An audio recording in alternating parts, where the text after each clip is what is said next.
with you today to bring you a full concrete patio slash pad rebuild that's going to house a hot tub. It's going to be start to finish. It's going to be step by step. It's going to be all in one video, completely inclusive. If you like what you see today, please do me a favor. Watch to the end for the before and after. Comment, like, and subscribe so we continue bringing you this excellent content today. First things first, we're going to be marking off the entirety of this concrete pad.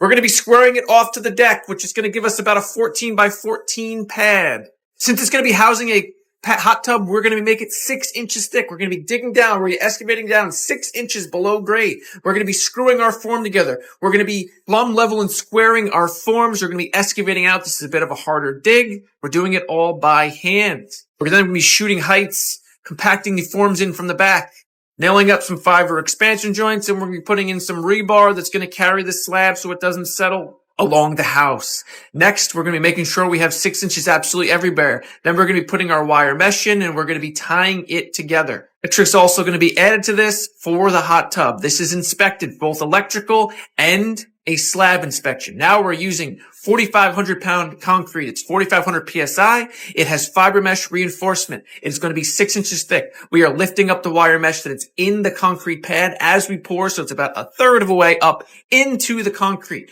We're then going to be jitterbugging it all, getting the rocks down. Then we're going to do a screed. We're going to screed across the entirety of it to make sure it's perfectly flat.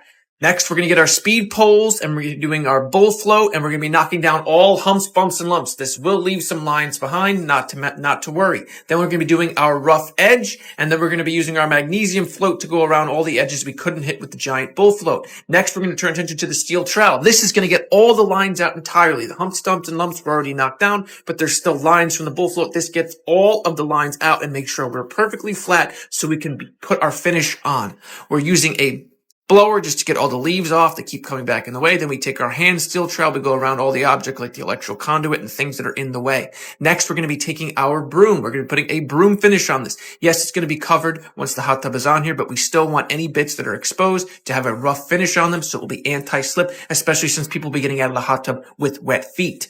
The deck will be getting resurfaced and steps will also come down and sit onto this concrete patio. Now that the concrete is done, we leave, we come back the next day, we strip the forms. When stripping the forms, you take a hammer and you hit away from the concrete. So you make sure that you don't break any concrete when not taking them out. Next, we mark halfway through. That's going to be our saw cut joint. We're going to be cutting in our expansion joint on this. Now we're using a hammer, and after we unscrew the forms and prying the forms away. Never pry towards, never pry on. You pry away from the concrete without touching the concrete, not to chip it out. Now we're taking a saw. We're cutting about a third of a way through the concrete all the way down to give us our expansion. Anything over 12 foot needs saw cut expansion. So we're doing it halfway through a cut at about 7 foot. You can see I'm fully masked. I have my goggles on. I've taken proper precaution. Now I'm going to take my hose thoroughly clean. I'm going to shower, rinse, and clean all at the same time, the cut area and the entirety of the patio. Then I'm going to backfill all the way around where the forms are. I'm going to rake that back in so it looks nice, neat, clean, and pristine. And then I'm going to hose the patio one more time. Here it is, and we're all ready for our hot tub. Thanks for watching, guys.